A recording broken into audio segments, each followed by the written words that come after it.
So part three, so just to recap, part one, we saw that there is a wide range of possible futures that we can head towards, and indeed that it's a choice, and some of those futures, but not all of them, are attractive. In part two, we looked at the kind of policy framework that we would need to create that kind of future. So in part three, we're just going to talk briefly about what would have to happen in practice to direct us towards that more attractive future.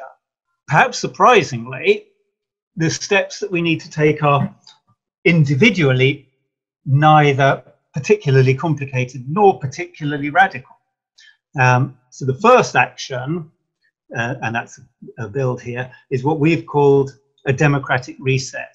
So at the moment, there's nothing in our unwritten constitution which prevents the government from enacting a policy that it knows will be harmful, even for 99% of the population.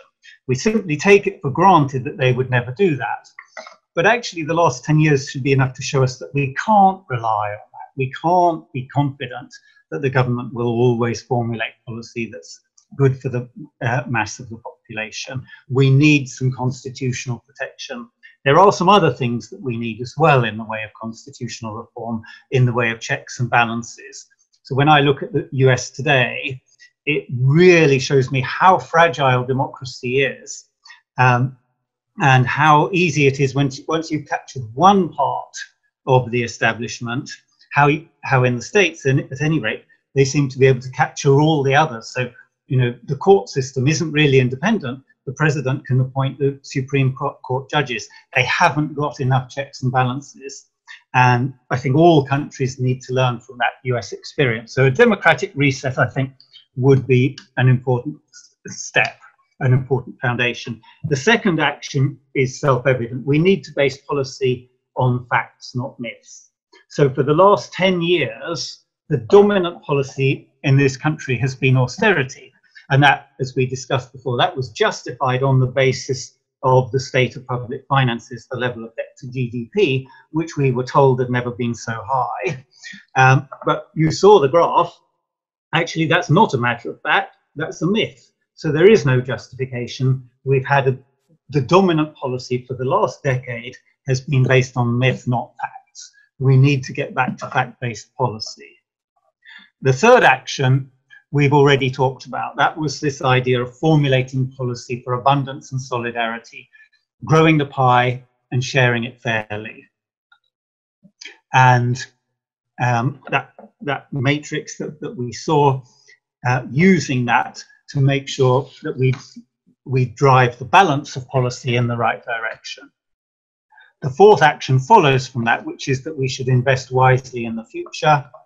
Because of austerity, we've been unwisely underinvesting, and there's an enormous amount of catching up to do in all sorts of things, ranging from funding the NHS properly to patching up infrastructure and so on. And finally, the fifth action is to ensure clean, competitive markets. So the idea of competition in markets is that good businesses will drive out the bad ones, and the result will be good for society as a whole. And that makes perfect sense. But unfortunately, it doesn't in practice always work that way. In fact, one of the easiest ways for a business to be competitive is to externalize its costs. If it can pollute without having to pay for the costs of cleanup, if it can avoid its taxes but still benefit from access to the roads and so on, if it can underpay the staff but still rely on the skills that other people have paid to educate them from, then the rest of society picks up that bill. So by externalizing your costs as a business, you're effectively having an involuntary subsidy from the rest of society. Nobody agreed to it, so it's perhaps even better to think of it as a kind of theft from the rest of society. And what that means when it's widespread, which unfortunately it is at the moment, is that an ethical business finds itself at a disadvantage when it's competing with an unethical one. So we need to fix that. That's the fifth step. So how are we going to ensure that those 5 steps become reality? Well, this is what we are trying to build in the 99% organization. In June last year, if I'd shown you this slide, it should really have been blank because nothing existed. We didn't have a book, we didn't have a website, we didn't have an organization. There was nothing but an aspiration. And that aspiration is, of course, to change policy along the lines that we've just been discussing. So there are 650 people roughly in the country who need to change the way they vote, our MPs. And they need the votes of their constituents, which is us, of course. So the 99% organization is setting up local groups in each constituency. And the ultimate objective of those local groups is to reach a point where they can apply sufficient pressure to change policy. But of course, they can't do that on their own.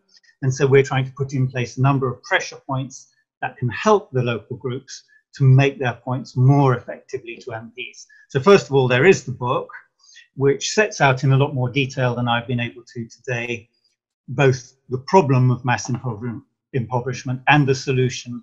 But it also, as far as MPs are concerned, contains a large number of facts, many of which will be new to a lot of those MPs, and therefore it strengthens their hand in making their own arguments within their parties and in discussion with other parties. We are gradually working to improve our publicity. The book was given some favourable publicity by the Financial Times, which declared it was one of the best economic books of 2019. And we've been gradually getting an increasing profile on social media. The next stage is to increase our profile on mainstream media, and we're working on that now. We've just talked about this idea of creating clean, competitive markets, and we've just, a couple of weeks ago, kicked off a project with Imperial College in London, the Impact Project, which works with accounting regulators, and the Institute for Public Policy Research, to produce a prototype league table of businesses which externalize their costs. So that's the first step in what will inevitably be a long journey towards making externalization illegal and indeed impossible. And we're starting other projects with other organizations to create further pressure points over time. So we've got a long-term plan. This is kind of the architecture of what we're trying to build to change the direction of public policies. And we have made progress, but what are we doing in the short term? Well, in the short term, we will, of course, take advantage of any opportunities we have to influence policymakers, and some of them are perhaps starting to appear, but probably our biggest focus in the very short term is to spread the word, to create a large group of people who understand that mass impoverishment is not inevitable.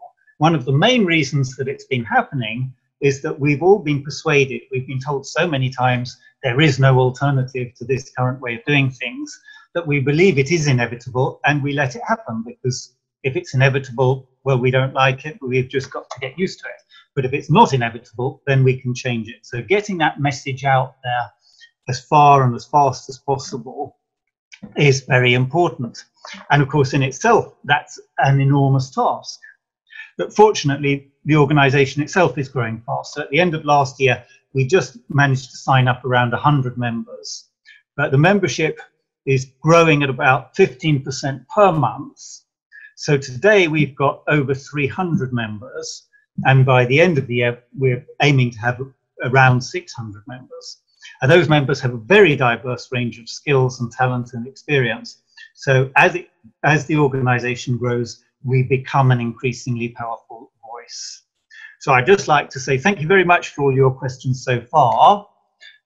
Please do sign up and join us. There's the website link at the bottom. It takes literally about 30 seconds to sign up. I know some of you have already signed up, but for those that haven't. And please feel free to ask any further questions that you have. Thank you.